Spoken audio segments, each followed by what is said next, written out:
You can keep your microphone muted. I'm going to wait just another minute or two, just because you guys showed up right at 12. I just want to make sure that no one else is going to show up before I start the slideshow, but I'm so glad you're here.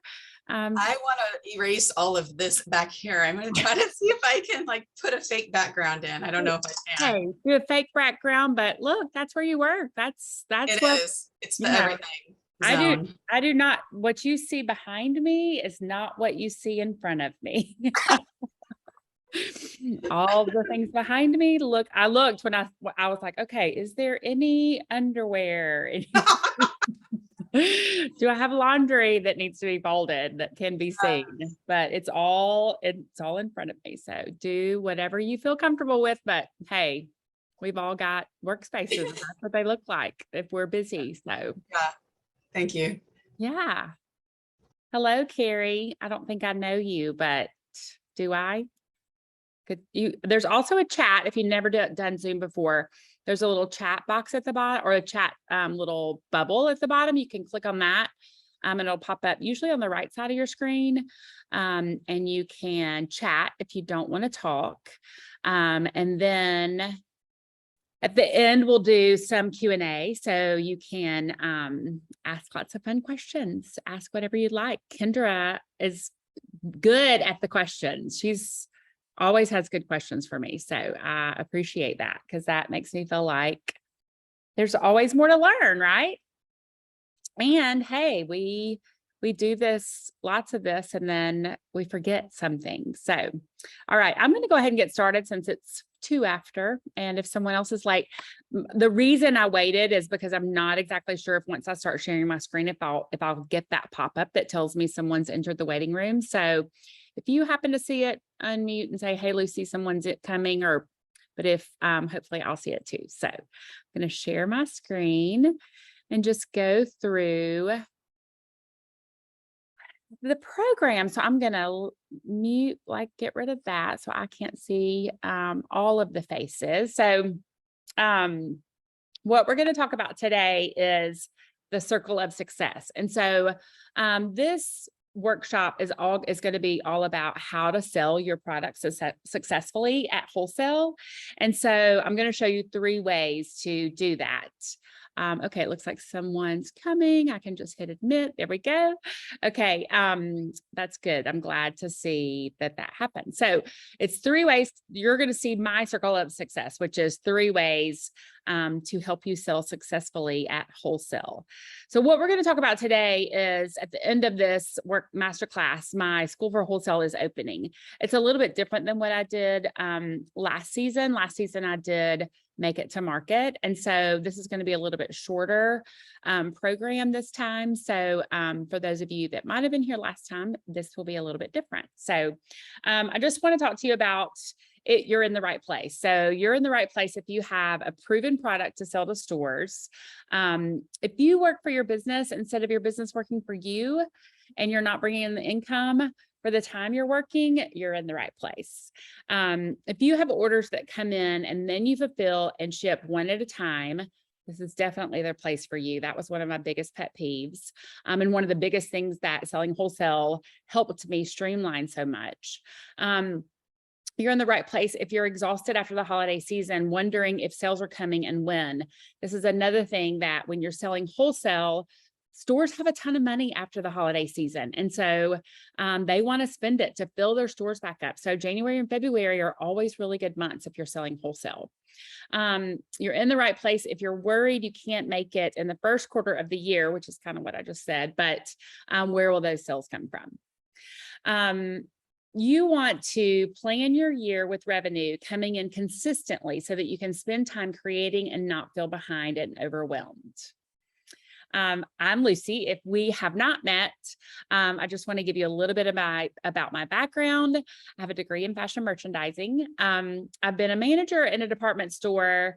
I have been a buyer for a multi-million-dollar company. If any of you are from the South, you may know of a store called Parisian. It's closed now, but I was a buyer for that company. I owned a small boutique gift shop, or I was a buyer for a small boutique gift shop. It's my sister, so I felt like I owned it. I've owned an art store. I've been a marketing director at a marketing firm and for several retail stores, created a jewelry line, and I took that jewelry line to market and sold it to over 300 stores. And I'm also soon to be your biggest advocate in the wholesale world. And so I tell you all that. And when I look at it, sometimes I'm like, wow, I've been alive for a really long time. But I've done all of that over the past 30 years. So I've been in retail and been in marketing for the greater part of my life. So which is kind of crazy, but that's okay. So our schedule for today, we're going to talk about some roadblocks that that you might have if you are thinking you want to be successful at selling wholesale. So a lot of times people are worried about cutting their prices in half. If you've already got a product, you're already selling it, your mindset is that you're going to have to cut that price in half in order to sell it to stores. Not being able to make enough to sell to a lot of stores. That's another roadblock for a lot of people. If you go to market or if you get on an online wholesale marketplace like Fair, and you get a lot of orders coming in, how are you going to be able to produce all of the products that you have to produce? And then maybe you believe no one wants to know the person behind you. One of my, in my circle of success, I believe telling my story and connecting with those stores is what is, built a relationship. And so you need to be the face of your business, and not necessarily your face all the time, but we'll talk about it. So we're going to go through the circle of success and my 3-part proven network, and then we'll have a Q&A. So a couple of those roadblocks, as we've kind of mentioned, you have to cut your prices in half. You won't be able to produce enough if something big happens, and you don't want to market yourself as a brand. So let's go through those. First, let's talk about the factors to consider when determining if you're ready for wholesale. Let's talk about pricing for a second. Are you doing standard pricing, value pricing? Do you have enough time to create, energy to create, and are your skills up to creating? What are your supply costs? I want to make sure that you know what your supply costs are. Your labor costs. So are you paying yourself to make your products? What is your production time? And then your supply and delivery schedule.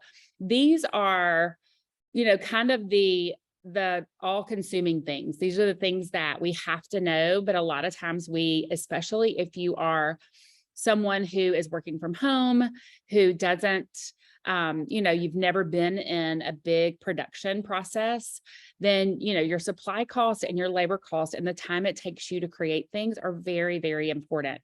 And then going back to the time and energy to create something, if you're selling one-to-one, you are shipping a lot of products out, and you may not have time or the energy to sit down and create something new. So I want you to dream with me. I want you to think about a few stores that you love. There's got to be some stores that, whether it's an online store that you love to shop at, or that you found recently on Instagram, or if it's a store that you go into consistently, or maybe a store that you just know your products would be perfect for. Think about those stores and write them down. If you have I'd love for you to make sure you have a piece of paper in front of you, a pen, so that as we go through this, you can write down questions that you might have. But right now, I want you to write down a couple of dream stores. And I'm talking like, Anthropologie, a big store that you just think, like for me, it would be Anthropologie. It might not be for you, but it may be Nordstrom. It may be Saks Fifth Avenue. I'm talking big like that, like not your little local, and I say little local whole, marketplace or show or gift shop, but those are really good for me. I mean, my local places have really proven to be my consistent customers, but I still want you to think about what would be that dream store and write those down. You can even put it in the chat box if you'd like. I'm not sure. So can you imagine seeing your stores in these seeing your products in these stores? These could be stores across the country. I mean, if you want to go to market in Atlanta, they could be stores all over the world. And, even on wholesale, on Fair, on a online wholesale marketplace, you may be selling to stores in another country. I have one of my clients from the two classes ago, two School for Wholesale classes ago, is just sent her second box to Paris. So that's pretty exciting if you ask me. I would love to be shipping my products to Paris. And what would that feel like? So again, like what would that feel like? I would just feel so excited that my products are in a store in Paris, France, that I would die to be able to go and walk into a store in Paris and see my product. So what would your dream store be? And then list those dream stores and make a list of 10, and as you get down to 10, it may be those local stores that list those people that you do know that own a store, or, maybe it's your hairstylist. Maybe they have a little spot in their store or in their salon where they sell products. I would love for you to add them in the comments if you feel like you'd like to. Okay, it looks like there's a dream store from Kendra, Cracker Barrel. Kendra, have we talked about that before? Because I have been thinking Cracker Barrel will be perfect for you. Also, Hobby Lobby. I saw something in Hobby Lobby that made me think of your product. But yes, all of those mega church bookstores, hospital gift shops are a great place for your products. They sell a lot. You think of their store or as their customer as being people that are coming into the hospital. It's actually the nurses and doctors. So think about that as one of your dream stores. I love that you listed that, Kendra. So let's see, how would it feel? So you're going to walk into that store and see your products on the shelves. Like, I just want you to imagine that, like literally in your mind, imagine opening up the door. You might hear the little bell ring, and walking through and finding your products on the shelves in that dream store. What would that feel like for you? Or if you have a friend call you and tell you they saw your products in their favorite store, what if I've had that happen to me before? Like they send me a text of a picture of my display with my picture on it in a store in Minneapolis, like somewhere far, far away from Alabama. That's a really cool thing to feel too.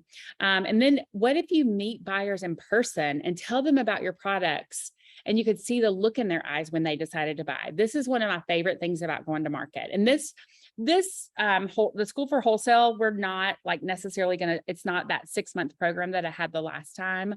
We'll talk about that a little bit more too. But if you are interested in going to market, I'm more than happy to help you get there.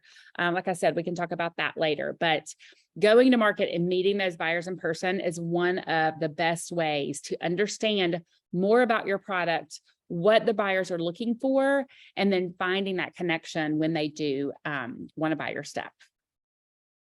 So is wholesale still relevant? This is a question that I think, especially because we've come out of 2020 where everything was shut down for so long and everyone kind of figured out a way to work, like maybe they opened an online store, or maybe you have an online store and you feel like it's, you want your customers just to buy directly from you so that you don't, sell at that wholesale price. You're selling at the retail price. And Etsy is still relevant. Having a brand website is very important. And then selling on Amazon is something that you can do. But I do believe that the wholesale market is changing because there are more options for customers to choose from. It just makes it more important for you to get in front of more clients. And so that's what you can do for wholesale. There's still thousands and thousands of buyers across the country that are buying for their brick and mortar locations and their online stores. You still have the ability to reach more customers by selling wholesale than any other way. So I don't know if you do have a website for your own business, and what your stats are for that, how many people are coming to your website a day and how many people are actually buying, what your conversion rate is on that. But being able to reach your ideal client through a store is still one of the best ways to grow your market. So another thing I love about wholesale is you do less, but you also make more. So let's talk about the difference in wholesale and retail. So if you're selling retail, you're selling one-to-one. Let's say your average order is $50. This is one of my favorite things. So you want to let's say your goal is to make $10,000 a month. That means you have to sell 200 orders. If you're selling wholesale, your average order is say 400. So to make $10,000 a month, you sell 25 orders. So when you look at that, would you rather be selling for the same amount of money? So we're looking at $10,000 a month. Would you rather be shipping and packaging 200 orders or 25 orders? How much time does it take to make the products, to package the boxes, and then to ship 200 orders versus 25 orders? That's my favorite thing about wholesale, is that it's less time consuming on the logistics part of it. So what if you knew that orders would be coming in advance because the orders were placed before the season and you could make them before you have to ship? So this is another thing between retail and wholesale. You get that retail order in on your website or on Etsy or on Amazon, and you have to, not necessarily stop what you're doing. You can give them 2 or 3 days, but you still have to stop and go into your workspace, create that order. Maybe you have back stock, but even so, you're still going to have to continually make, not knowing where those orders are coming from and how often. And so when you're placing orders through wholesale, those buyers are buying before the season actually hits. So, so for holiday right now, we were at market in July, and a lot of people were buying for fall, but then October is the ideal month to be selling holiday items. They want to make sure that their stores are ready for Christmas, look like Christmas. I mean, if you're selling to Hobby Lobby, you probably need to be in there now. But the day that, the day after Halloween, every store turns into a Christmas store. And so they want to make sure that those products are in stock so they can flip their store October 31st that night or first thing in November. So I want you to be thinking about that, having that timeline so that you know when your products are going to be shipping and how much you have to make before they ship. What if you were working with buyers who are buying in bulk? That's another thing about the difference between wholesale and retail. Your wholesale clients are buying in bulk, so you're shipping out 10, 20, 15, 50 items versus 1 or 2 at a time. So doing it this way, doing it wholesale, there's less admin, there's less packing and shipping, and less making as you sell. So meaning less making and then selling and then making and shipping immediately. It also is, you get more money, more time to produce products in advance, more time to be creative, more time to build a relationship with the buyer so they'll continue to buy more. So those last 2 things for me were the biggest things that I learned selling so quickly and so much wholesale and not really knowing what I was doing. I didn't feel like I had time to be creative because I was so hands-on trying. We were behind. We were taking orders and making as fast as possible. And we just didn't know, because it was the beginning. We went in January and we started selling. And so I needed more time to be creative. I felt like I was always behind the ball on that. More time to create, stop and think of something new to make. More time to build a relationship with buyers. This is the other thing. We were just constantly producing and couldn't keep up with the demand. And so I was making products, shipping products, and then at the same time, not being able to stop and build that relationship with the buyers, be able to connect with them and understand what they were selling and how well things were selling, or if they needed to buy more to reorder. So that's almost 10,000 more of everything as far as the dollars go, except for 10 times more. I think I said 10,000, 10 times more of everything, except those tedious tasks when you're doing wholesale versus retail. And so this is just a few of my past clients. Actually, Jody's on there twice, but a couple of things. One thing that Lori said after she took this course, she learned things she didn't expect. She didn't expect to take away sourcing information. I have a whole resource list of sourcing information. And depending on your products, I can help you find that. We also love that community over competition is so important. I feel like, especially I had a man in my group last time, but most of the time it's women, and it's when you can find someone who is going through the same issues that you're going through, and having that community can be so good for, asking questions. And even the last time, I had 2 people, it was a man and a woman, and, they were asking each other questions like, hey, where did you order this? Hey, I'm going to need that, or do you think that's important? Here's the things I've got. Do you think this is what I'm going to need?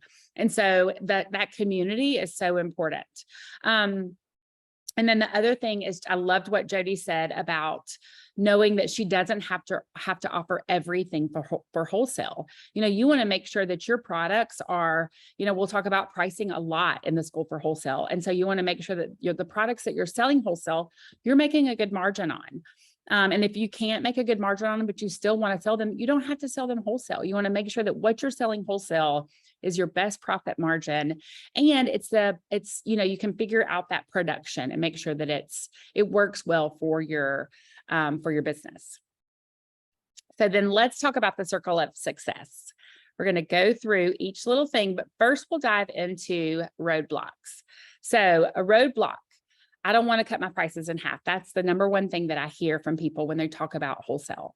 I keep my prices low because my clients won't pay more. A lot of times people get into their mindset that, their best friend or their mom, that feels like their clients because they're the first people that bought from them, and they don't want to pay more because they're friends.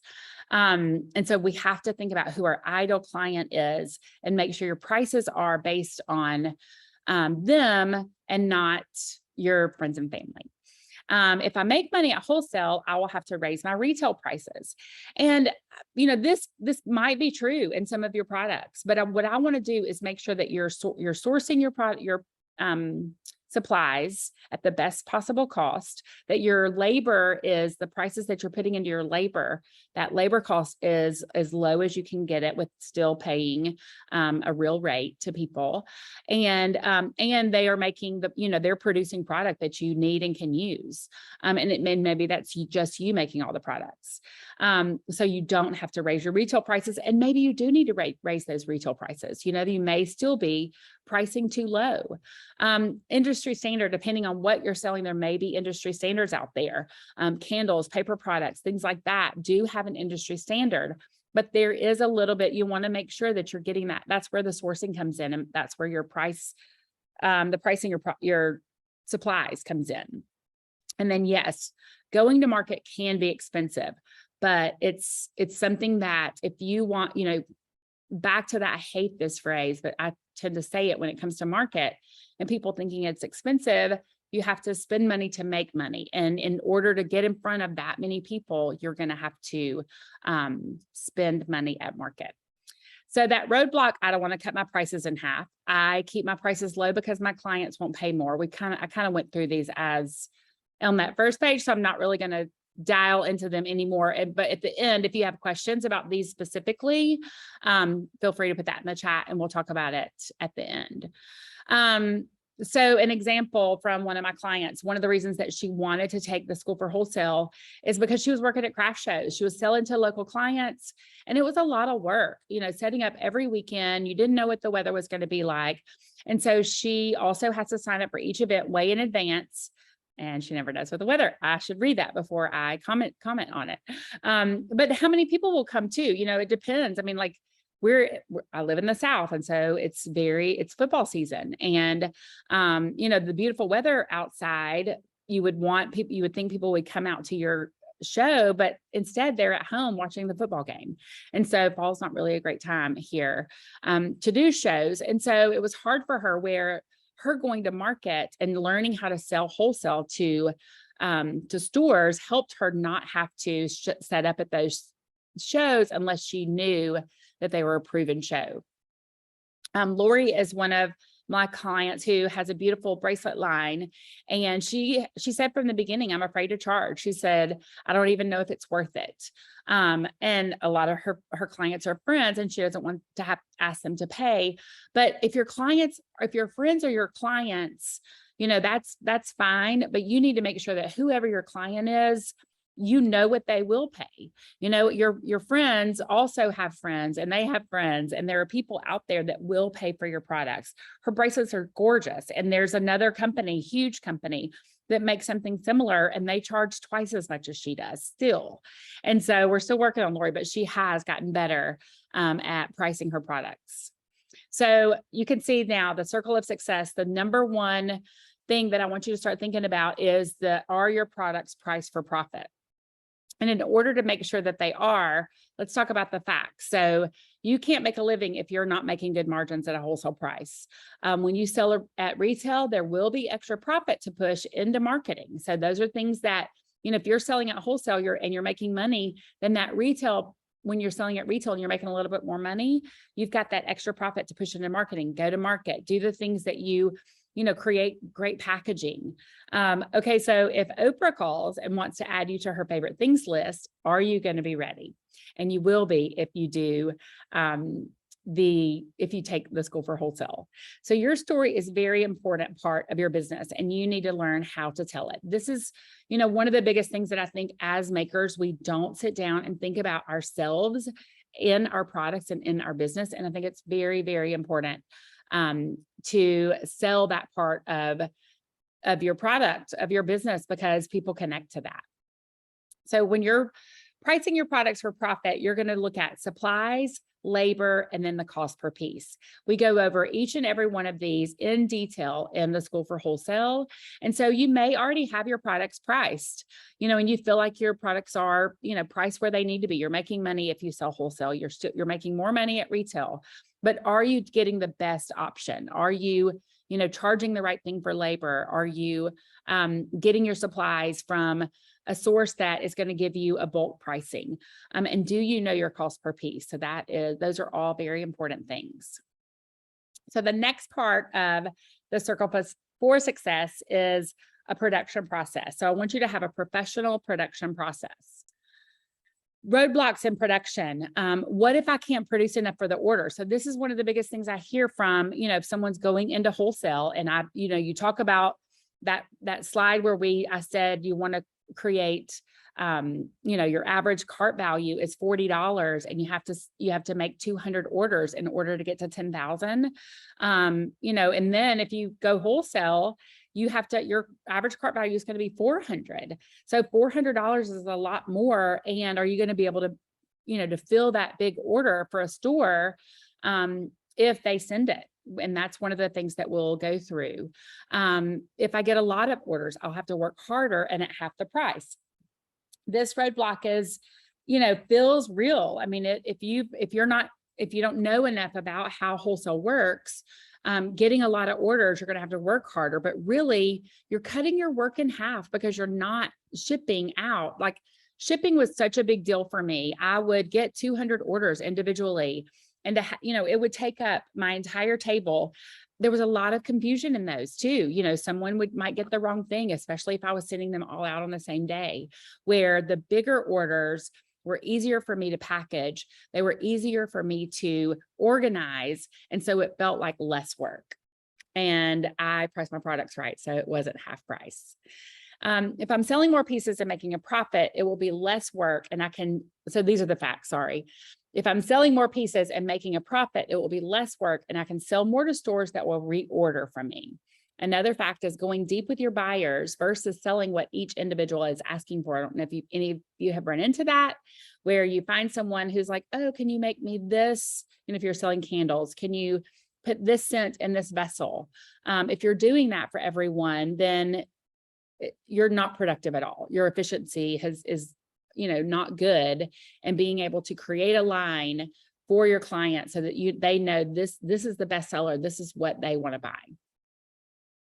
So in your production process, you want to streamline things like your production, your labor, your inventory, packaging, and shipping. Now let's talk about a storefront with a story. So the roadblock is, I don't want to be the face of my business. I feel like this is, when I say the face of your business, I don't mean like your face is plastered on your packaging, but getting on social media and talking about things face to camera. Another thing would be, do you have on your website an about me page with your face? People really connect with faces. I think as we've, over the years gone through different classes and, tips on how to get your product or your social media posts seen, most of the time, if your face is in it, you're going to get more likes, you're going to get more shares. People are going to read that caption more. So you do need to have your face in the marketing. Another thing about telling your story is marketing feels sleazy. You don't want to have to do social media and you feel like you're talking about yourself. Another roadblock, I'm sure they'll get tired of hearing me talk about myself and my products. This, I think we all deal with this. I deal with this. I don't feel like I, even promoted this masterclass as much as I should have, because you just think, wait, why is no one seeing it? And at the same time, like, it just feels hard to talk about it over and over and over again. You almost feel like you become a robot, and that's hard. So here's the facts. You need to be able to tell your audience about your company and connect with them by telling them the why behind your products. It doesn't always have to be about you specifically. When you start telling the why behind your products, it's going to connect with them and show them why it's important for them to like it. Not showing up is a way to get lost in the shuffle. There's a ton of products out there, and yours may be similar to someone else. And if they don't know, if they can't remember your story or see your face, it'll get lost in the shuffle. And then again, these facts are kind of the same. Not standing out means you'll blend in with the crowd. And then the last fact is they can't remember what you do. And so a lot of times I think that, this gets lost in, they may see your face, but what do you do? I mean, I think there's a catch-22 in that. Sometimes maybe your face is too much in the product. So it's all about figuring out how to tell that story, concisely, which is not what I'm doing right now, but by creating a connection, you're going to be able to tell that story. Your clients want to know your story and your why, and why you decided to create this. And then that founder story, I think the founder story is the thing that we can come and bring together, which will incorporate your why, a little bit about you, and then how you're going to create that connection with your ideal client. So like I said, there are a million products out there that are similar to yours. What's going to make yours different is you. So your story is the connection that they need to want to buy your product. We get ads shoved in our faces at every turn, and it's hard to know if the product is legit when you don't know who you're buying it from. I don't know if anyone else is a culprit, but I have bought a dress on Instagram and it was, I don't know, 6 or 7 inches too short. So when you don't know who you're buying from, you can feel a little skeptical and not want to, buy from someone you don't know. So that's why we have to tell our story and connect with our clients. So let's just do a little selling wholesale 101. These are a few things we've gone over, but a few things that you may know too. I'm going to take a sip of my drink. Okay, thank you. So you don't have to cut your prices in half. We've established that. You can produce enough products for a lot of orders. We're going to go through that in the School for Wholesale, and you'll learn all of my systems. I have lots of spreadsheets. And if you hate spreadsheets, they're already done for you. All you have to do is plug in some things and it magically appears for you. You can create a plan to produce, sell, ship, and still have time for rest and relaxation. I don't even know if you've thought about that, but time for creativity, but then also time to rest and revamp your brain and your mind and be inspired by something that in rest, we get inspired, and relaxation. So you're creating a lifestyle that will give you the life you're looking for, a life that's making a profit, selling something you make that customers want to buy, and managing your time, money, and playtime. So I think that's what I love too, when you're thinking about, starting your business or adding this avenue of wholesale revenue. What is it that you want your lifestyle to look like? Where's your family right now? Are you married? Do you have children? Where are they in their lives? So you want to make sure that you take into consideration all those things, but to create a plan for your own business. You can make more money and work less, and you can have a plan that will give you time to enjoy life. So that's the number one thing I want you to remember at the end of this masterclass is, I want you to know that those 3 things in my circle of success, those are the things you need to know in order to make a profitable, successful wholesale business. But more than anything, I want you to know that you need to make a plan that's going to give you the time to enjoy the life that you're looking for. And hopefully you can make money and work less in the meantime. So let's talk about my personal example. I want to give you the numbers and show you month to month exactly what I made the year that I did 10 craft shows all over the South. In a year, I made $82,000. And then in 2016, that January, I went to market in January and July. So I did 2 shows in 12 months and I did $181,000. So you can see this column right here is my pre-market days, when I was going to craft shows. You can see these 2 months, and I did have some stores. So I just want you to know I had a couple of stores who were buying from me already. So I had some that were buying wholesale, but you can see like this was probably a show month. June and July were probably show months. August and I know October was a huge show month for me because that's when I decided that I wanted to go to market. But in the meantime, I'd had lots of people seeing my products. I've gotten featured in Southern Living. I've got a whole section in the marketing plan where we can talk about getting into magazines and getting, collaborating with people. And so, those were other things that I learned how to do because I knew by this time that I didn't want to go to these craft shows anymore. And so I decided that I would go to market. And so I did 82,000 that year. And then the next year I made $100,000 more. In January and February, I went to market in January and we didn't have all of our supplies in. And so we wrote the orders, orders. Oh, I should know that number. 125 stores is what we wrote orders for, which was awesome. I mean, that was incredible. So you can see that we started shipping at the end of April. And then that bulk of those 125 orders went out in May. And one of the reasons that happened is because we sourced our products from overseas and we bought in bulk.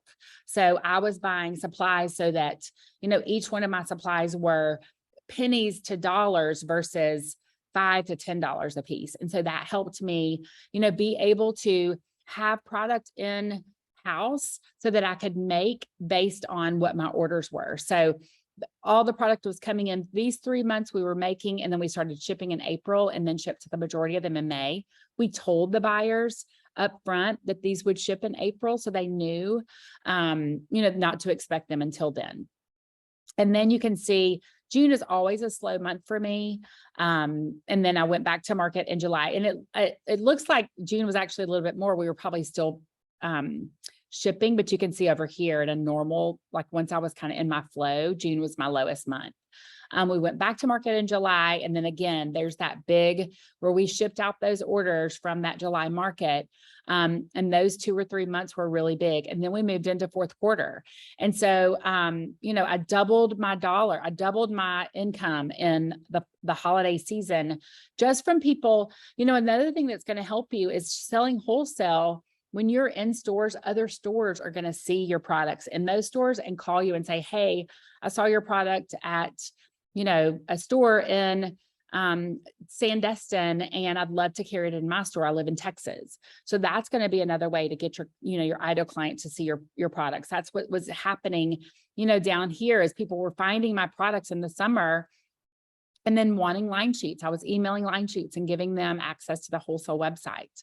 And then also knowing that my products are selling in stores, it legitimized my products, and I had more retail customers buying from me in the holiday season.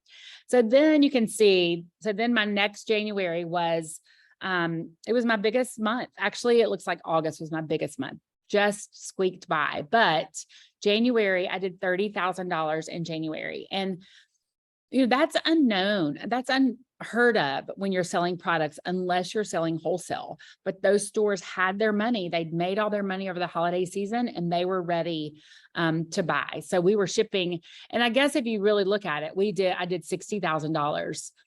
So it really was huge. If you look at January and February, and then in July and August was definitely less than that. So, the beginning of the year, I mean, $60,000 income in January and February. I don't know how well you guys are doing in those, that first quarter, but this shows going to market really helps getting in front of those clients. So that third year we did 254. And then, well, that was my second year at market. We did, I guess that's like 60,000 more. No, I don't know. I can't do math. 70,000 more is what we did, the next year. So it was an increase. It was really, really exciting, really great. So how do you do that? You price your products right from the start, and you create a process for production so you aren't behind like I was in the beginning of market. So it's time to start making your business work for you, and not the other way around. It's an ability to recognize that you can do less work, have more time, and make more money by pricing right. Having a production process and telling the story that will connect the buyer to your product and make them want to tell that same story to their customers. Selling one-to-one is a lot of work that will keep you on your toes. Selling to stores is knowing when stores are buying and building relationships so you can produce products at a profitable price and find time to be creative. Let's do a little recap of our roadblocks. You can make a profit at wholesale without cutting your prices in half. You can produce enough products if Oprah puts you on her favorite things list because someone from her magazine found your products at a trade show or a store. And you can connect with your clients and sell your products by telling your story. So I want you to join me in my circle of success. So the circle of success, this might be a good time for you to take a screenshot of this so you can see it. Make sure your products are priced for profit, with making sure your supplies are the lowest you can get them. Your labor is at a good cost per piece as people are making them for you. And then your cost per piece. So you know what each individual supply cost per piece of necklace, or I say necklace because I do jewelry, and your labor costs per piece. Then you want to have a professional production process. So you want to streamline things. You want to streamline your production. You want to streamline your labor, your inventory, the packaging, and your shipping. If you're streamlining all of this, you're going to be much more efficient, and have more time for creativity and relaxation. And then you want to have your storefront with a story. So whether it's your website, whether you set up at a craft show, or whether you set up at market, you want to make sure that you can create a connection. You want to have that portion of your story in that product, in your storefront. And then you also want your why. Your why is going to be your biggest selling point, for your products, and then wrap that all up together in your founder story. So know your pricing, know how to create a production process, and tell your story. It works. Here's another testimonial. Jennifer was in my two classes ago, but we just really had a good connection. She was, making earrings was her biggest product. And we really worked on her making sure that she had a lot of products going into market, and knowing things. A lot of my clients that go to market, they go to market and they are surrounded by people that didn't have someone showing them the ropes. And so they still have lots of questions, or they don't know what to expect. And I think my clients, when they show up at market, they know exactly what to expect. They know how to handle different things that clients ask or that customers ask of them. And so that's one of the biggest things about going through the school for wholesale. And then if you do want to go to market, we can talk about, creating a one-on-one program for you. But Jennifer was very successful at market, and she was very prepared. So that was a great testimonial from her. So let's just talk about a couple of things. Pricing is one of the biggest things that I want you to make sure that you have right.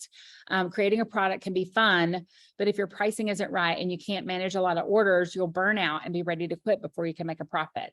There are lots of formulas out there for pricing that do not work for every product and can get you in a bind. And so I'm not sure what, where you've gotten your pricing, but if it's something that you found on the internet that was a formula 2 times 2 times 2, that doesn't work for every product. Selling direct to customers may seem like more money, but it's a lot more work too. And then learning to sell your story is important when it comes to being successful at wholesale. And what I can help you with is I can help you in training you to price your products for profit at wholesale. I can help you by creating a production process that will free up time and give you rest and play.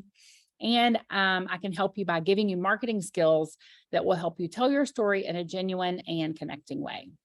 Oh, that's my drum roll. I thought that was kind of funny. The School for Wholesale is now open. So you're more than welcome to click on that link right there to get started now. But I want to go over a few things that is included in the School for Wholesale. So it's a very intentionally designed program. So it's 8 weeks. It's going to allow you to build out your pricing, your production, your positioning, and then your relationship building. By the end of this program, you will know what you want if you want to present your products at market for wholesale, or if you want to, how you're going to reach out to clients and customers. The coaching. So I will coach you. We'll meet once a week for 8 weeks to review the lessons and answer any questions you have. We'll discuss your products from the industry standard and pricing to your packaging and your presentation, how you're presenting to these buyers, whether it's at market, on an online wholesale marketplace, or if you are walking into stores or sending your line sheet to stores. We'll break down exactly what your business needs to be successful. So in the program, during the 8 weeks, you will go through lessons each week that'll give you confidence to show up and sell your products wholesale. You'll take action steps as homework that we will discuss each week to make sure you're on track to have a successful wholesale business. We created a timeline that will give you 8 weeks leading into the biggest quarter of the year for product makers, the holiday season. And if you're interested in going to market, you'll have the opportunity to work with me one-on-one to create a booth that will not only attract your ideal client, but give you the tools to make the transactions smooth and concise. You will also have the opportunity to work with me after market to work on a plan for follow-up with each buyer you meet. This program was designed to help you be as successful as possible, and I'll be there every step of the way. So the community is great. I will say it may be one person, and you and I may be the community. I do have my past graduates some of them do come to our calls after, not during our 8 weeks, but after I would pull you in to a call if you are interested in doing that. So there will be community people that you can connect with that are product-based businesses. And they may even, I may have them in as a guest speaker or to answer questions. It's fun sometimes to ask questions of someone who's just been to market or who's in the middle of selling to stores and reaching out to stores. So if you're interested, I can have some of them come in and talk to you about all that. So it's great to be able to surround yourself with successful wholesale people.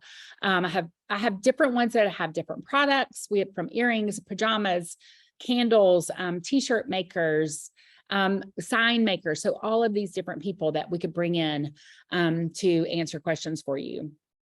And then we'll have a Voxer channel.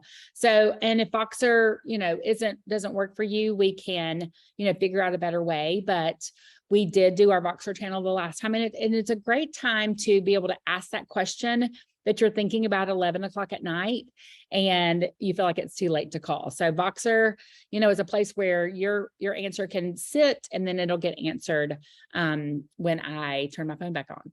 But you'll get 100% of me, which that's one of the things that I feel like my program is not generic. This program is not, a general, this is how you do wholesale. This is going to be specific to your business. And so that's where, I say you get 100% of me, because I'm going to do what I can to do the research to help you find what you need, but also to connect you with the people that are going to help you get to where you need to be. So if you combine all of that in this comprehensive, in-depth transformational program, it's hard to give you all that you'll get out of this program, but I want you to know that, again, I'm going to be here to answer all the questions, and I hope to understand your business as well as you do. You'll leave this program with all the tools to continue your wholesale business. This is just the beginning. You're going to walk away with the knowledge and the confidence you need to show up at market or in online wholesale markets as a reputable product maker and sell wholesale to your dream stores. It's not a course. This is a program. There are limited spots. I don't want to have 50 people in this group. I don't really even want to have 20. I'd love to just have a few people so that I can really focus on your business and your products. And we don't open this again until January of 2023. So imagine what it would feel like when you can price your products at wholesale and make money. You can sell to stores that will reorder from you each season. That's a big part of wholesale is reorders. You can plan for time off and creativity to create new products. You can get lots of orders and not worry about your production. You can tell your story and know that it connects with your clients, and that's why they buy from you. And you can walk into your dream stores and see your products. So this program is for you if you're a creator, an artist, a product maker who's got a proven product and you're tired of selling single pieces to a lot of clients or at different markets every weekend and missing time with your family. And you want to streamline your business to sell bigger orders to stores that will buy over and over from you. So are you ready to do less and make more money? It's time to apply. So what I'm doing today is that limited time offer. I don't know if you saw my stories. If you sign up today for the School for Wholesale, you're going to get a one-to-one coaching session with me over the next 10 weeks. So you can pick that week if you want to do it before we get started in the School for Wholesale, or if you want to wait until we're finished and then get that one-on-one session, or you can do it right in the middle if you feel like you need a little bit more time on something. So let's get to the Q&As. You can click again here to get started, but I'm going to go ahead and quit sharing my screen. Hi. So let's see. Carrie is here twice. I think I did see where Carrie said she was having a hard time getting on the Zoom app. So I totally understand that. Sometimes when I try to get on Zoom, it's like, it's time to update. And I'm like, wait, no, not now. I'm about to do a program. So I'd love for you to take yourself off mute. And if you have questions, feel free to ask. And then, yeah, we'll just get started. Does anybody have any questions? I have so many questions. I'm glad. Look, I'm like looking at you, Kendra. I'm like, Kendra, go ahead. Do you have any questions? I love your questions. You have great questions. Oh, you touched on some of these things, but I didn't quite catch it all. So let me just look at my most urgent ones. We don't have time for all these. Okay. Going to market, you have to come there with like your booth made. Like, is it on you to design your booth, find a woodworker, design this whole look and image, store it in your garage, and then pack it up and ship it to market, and you pay for all of that and all of that? Or do they have rentals available? So what they have, so if you go to Atlanta, the markets are all different. But if you go to Atlanta, and I think Dallas is pretty similar, you can order walls that'll be in your booth when you get there. And so you can order like foam core walls, depending on, you know, if you're going to hang something on it, or wood walls. So like I would order wood walls. They're 4x8 panels of plywood, you know, like the thick plywood, and they're painted white. And so if you want to paint them a different color, you can bring paint in. If you want to put a vinyl on them, you know, have a vinyl printed with your logo, you can have that printed, and then you just stand on a ladder and, you know, put your vinyl on there. So then there's your sign. They have where you can buy shelves, and then they also have a few pieces that you can rent. They're not the cutest things in the world. Yeah, I'm really going to want the aesthetic to look awesome. Mm-hmm. Yeah. And so, you know, but the best thing to do is to go ahead and get those. You can rent the walls from them because they're not expensive.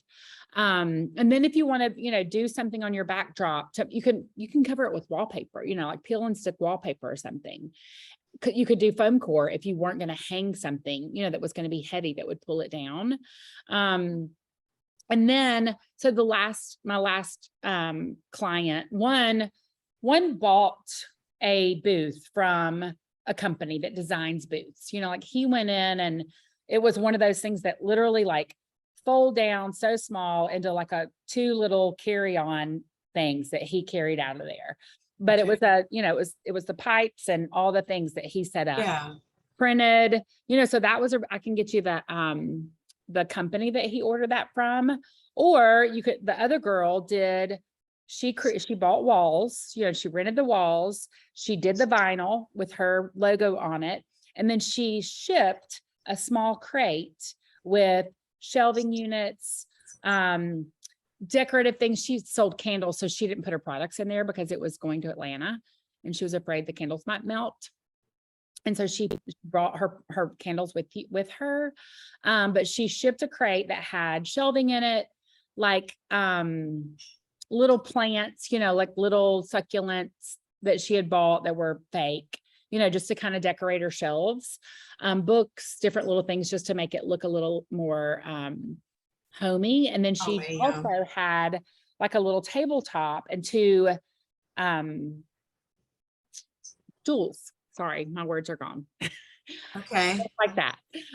So all that, she put all of that in her crate. She shipped that. And then when she got there, the crate was sitting in her booth and she opened up the crate and put everything out. I have also, because I live in Alabama and Atlanta's 2.5 hours. Where do you live, Kendra? I'm in Angleton, Texas, which is just south of Houston. Okay. So you might even go to Dallas Market. People around here go to Dallas Market. Yeah. But you can, you could probably, depending on what kind of car you have or could borrow, I've loaded up a table in the back of my Suburban with all of my boxes of jewelry, a dress form, all the things that I needed to display my jewelry. I loaded up in the back of my truck, and then they have a place where you can come in, unload everything. They put it on a cart for you, take it up to your booth, and then you go park your car. Okay, so they have like porters, they have like people to take your stuff. I have a cargo trailer that I have like all my furniture and stuff in to do like local markets, Right. So that would save shipping. That would be great. But I feel like I need an upscale look. I don't think that because that kind of market is the same. Right. Yeah. You don't want anything to take away from your products. You want, white walls, Okay. solid, so that people are coming in to look at your product. You want beautiful, pictures, you want, of your products. That's right. People that sell jewelry, like you couldn't do if you're selling these earrings that I have on, I couldn't do a portrait of myself. No one's ever going to see these earrings. They're going to see my face, my clothes, my glasses, what's behind me. Like if you're doing jewelry, you want to zoom in, like you want to see that it's on a person, but you don't want to see their eyes or, if you start looking at products, what your product is not going to be on a person, but if you're doing a product. But I want to show people like doing this, I think. Right.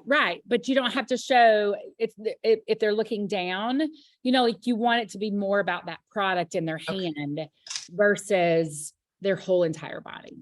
Okay. Yeah. Is it a good practice to do markets, like for someone like me, at least starting out, like twice a year? Is that a goal? Mm-hmm. Like January and would you say so July? Gift market is usually twice a year. Okay, gift market, which I feel like is your market. I wouldn't. It is. Suggest you go to apparel markets. They have those more often, but gift is definitely twice a year for you. Yeah. Okay. It looks like Carrie's in carpool line, so she's not. I saw that. Yeah, chatting. She's enjoying listening to the convo, but Carrie, you should jump in. Yeah, if you have a question, Carrie, you're more than welcome to even type something in if you don't want to come off mute. Do you get any pushback from retailers because do you sell direct to customer? I do sell both. I sell more wholesale. I focus on my wholesale though, because it's easier for me. What were you going to ask about your selling wholesale or selling direct to consumer? Yes, I've had 2 stores, and it was a while ago, who, kind of challenged that they were basically competing against me because I sell direct to consumer, and we're trying to reach the same people. I feel like that's a But scarcity are you? mindset. Yeah. I mean, like, are you really reaching the same people? Yeah, I mean, like I said that earlier in the program, like my biggest clients are my local stores, like they are the ones that reorder from me over and over and over again. I don't, I like friends or kind of that acquaintance, that's like, oh my gosh, Lucy, should I just come to your house and buy a product? And I'm like, no, go to the store. yes, and I do that too, whenever possible. I I want you to ask go to them the to send it store. to the local. Yeah, that store's gonna reach so many more people than me. And so sometimes I made sure that my retail price was the same, but I would make sure that it had, shipping. I didn't do free shipping on my website for direct to consumer and so, that's kind of what I would point out to a retailer if they ever had an issue with that was, Yeah, they can come in your store and buy it directly, but they're, and buy more from you. I mean, they're not just, and yes, if someone's buying from me, they're paying shipping. So it's a deterrent. exactly. I Yeah, never discounted anything on my website without, letting my stores know if I was discontinuing something or, if I was going to have a Black Friday sale, for instance, I made sure that they knew up front. I would send them the same, like I would offer them a discount getting ready for Black Friday, knowing that I was doing the same thing. that is something I didn't do that I probably should have. I just didn't know how and how to approach that. Yeah. Well, because you can offer it to them as, hey, let me give you this sale, so that you can buy more product, or offer them something, like a gift with purchase so that it fills, and then offer that That's same gift with what purchase. I would have to do. I don't have, I mean, pricing is a whole nother animal I got to dive into, but my margin with wholesale is not really, I don't think it's big enough to be able to offer them a discount to order Yeah. from me. So I'm kind of stuck there, and I'm thinking I should not offer sales to my customers. Yeah. Because I can see how that is Mhm. not friendly to retailers. Yeah. Carrie, do you have anything? How do I monopolize the conversation?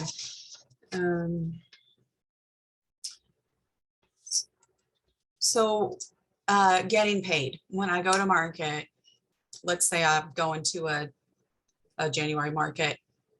I saw in your numbers that you seem to be getting paid when you shipped it. Is Yes. that what you can expect?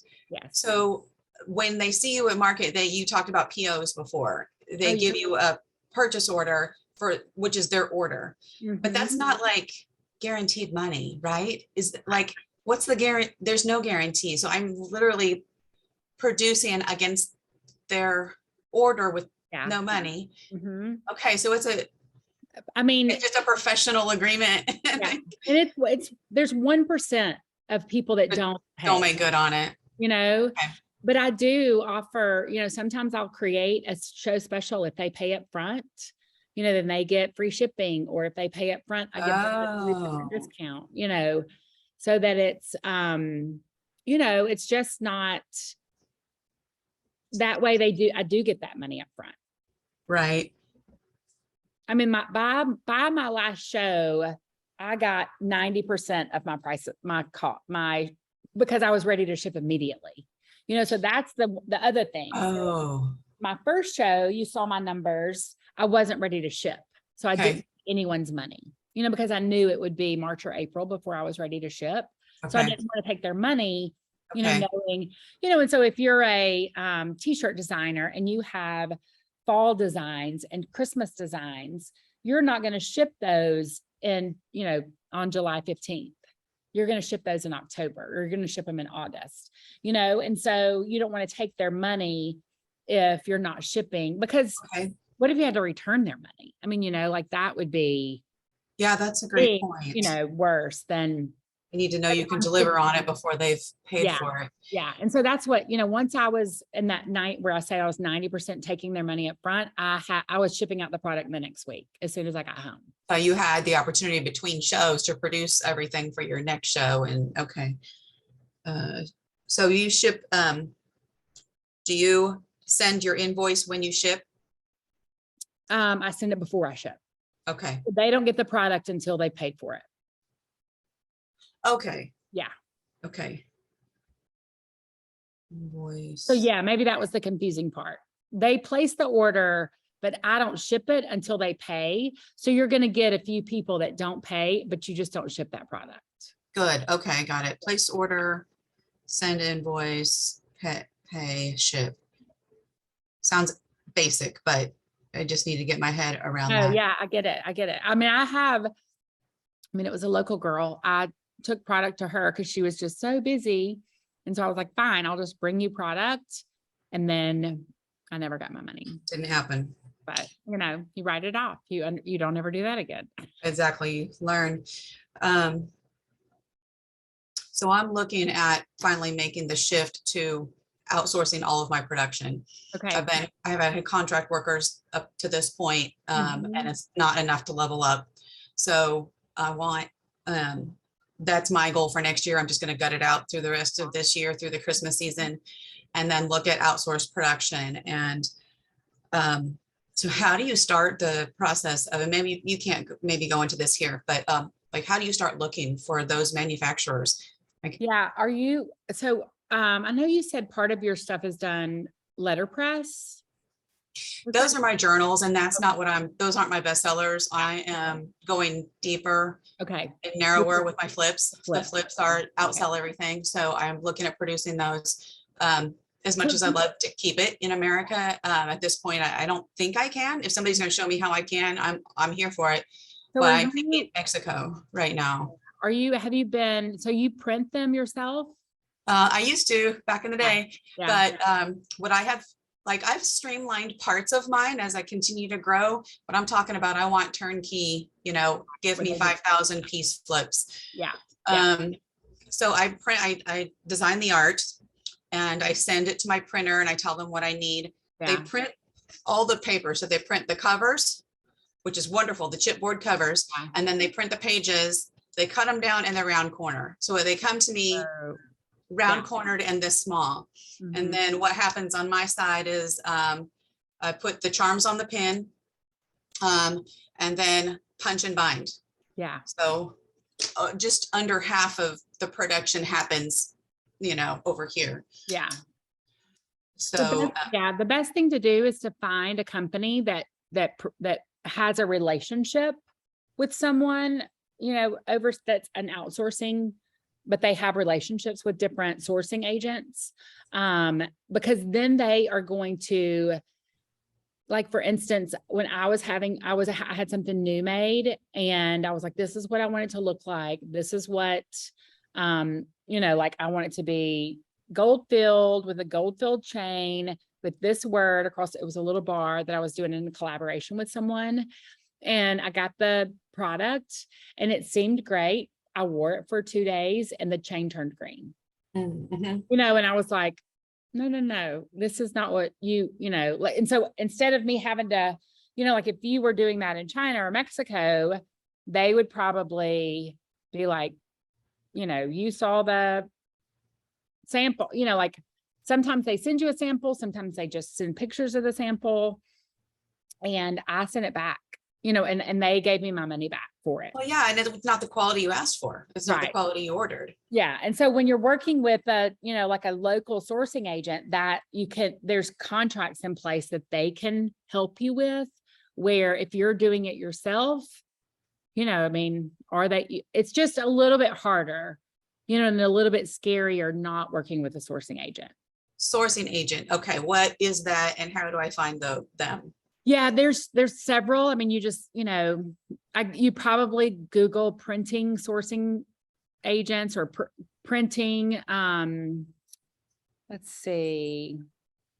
Yeah, I don't know, like, right off the top of my head exactly what I would look for. But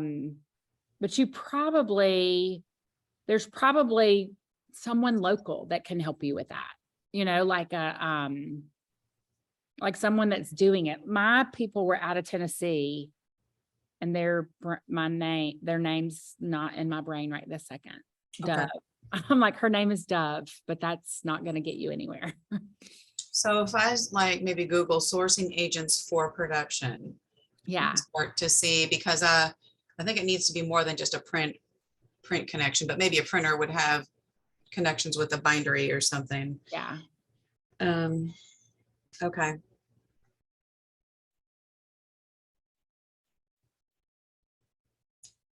You said that market is pricey. Are we talking 2 grand, 7 grand, 10?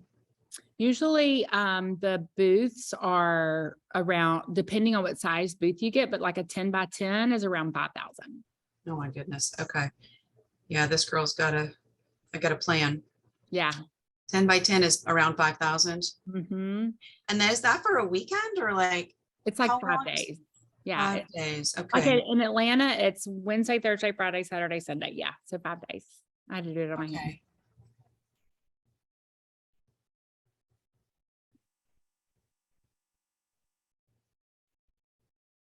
Is there a section at the Atlanta market? Do they categorize according to like home decor, clothes? What about, is there a gifts section or is there a faith There, section? I don't know that there's a faith section, but there is a general gift section. There's a handmade section. There's a made in America section, that I think you would probably fall into any of those categories until, if you start sourcing overseas, but you can still do handmade in that Yes. area. Right. And then, but the general gift areas would probably be a good location for you. Okay. And then they're usually pretty good about, putting you in a place where you're going to find similar, like they put all the t-shirts kind of in one little area, and the candles are usually in, like the spa area, but like they'll kind of, if you're in the general gift, they're going to put you, and then there is a curated part of general gift. And so depending on what your booth looks like, how different your products are compared to what they see, they may put you in that section, and you get a little, you get a different carpet, you get it's a little more curated. And so then people are a little more likely to, go find something there.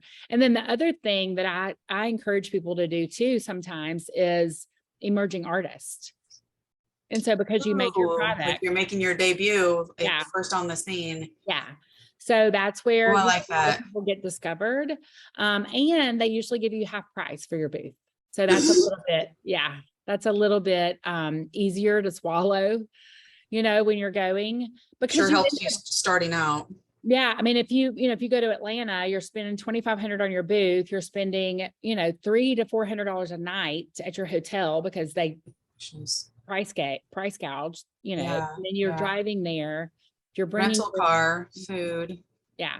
So it's definitely something that I'm gonna do this. I know in my soul that this is where I've got to go. And I've been leaning into wholesale already. Right. I have a plan to help support my wholesale clientele more than I'm doing right now. So I'm trying to like keep bolstering that, but there's some basic things I'm trying to work out, which are some of what you're talking about with pricing for sure. Production, want to level up there.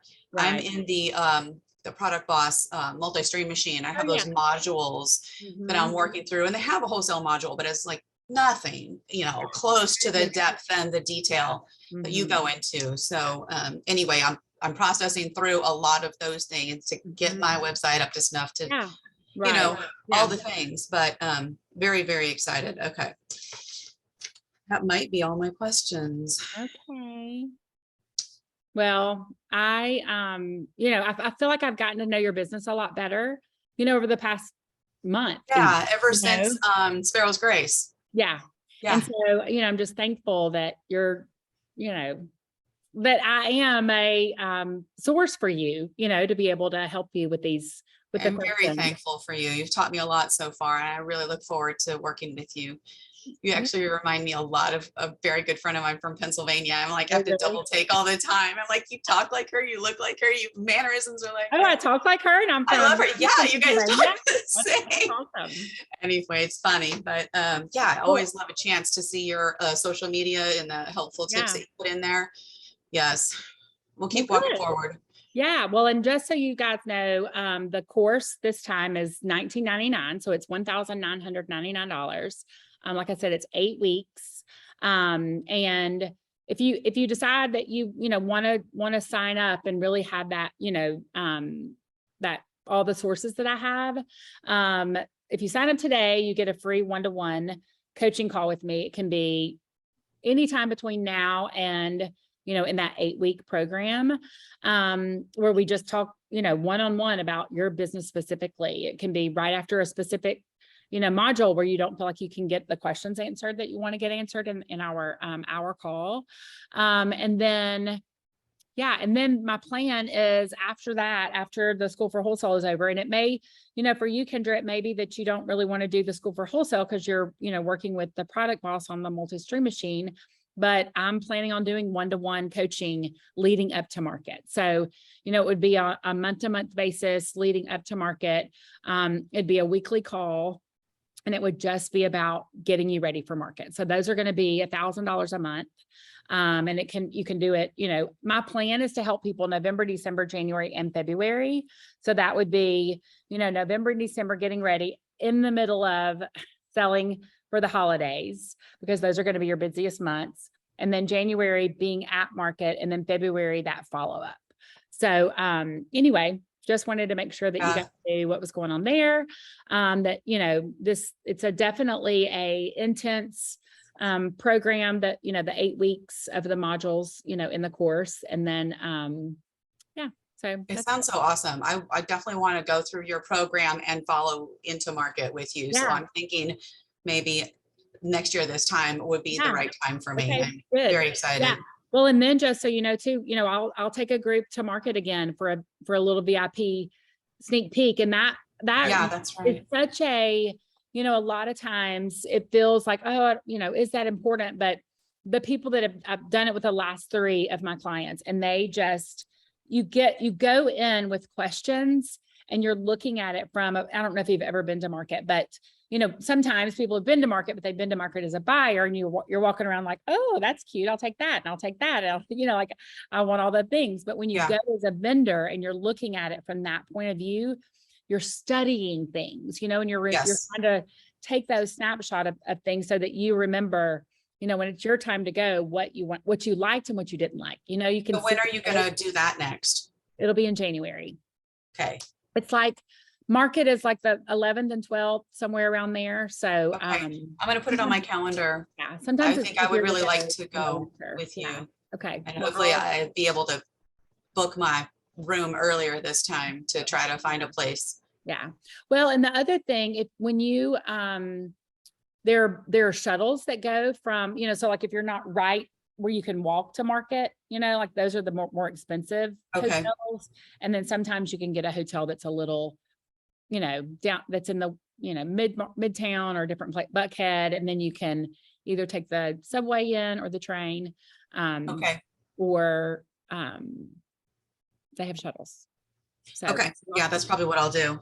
Yeah. So go to market with Lucy. So the dates are already set, I'm sure. Yes, they are. And I don't have them off the top of my head for January, but it's it usually that second week, And you typically see how many nights? Depending on how many people come. This past time I only stayed one night, and then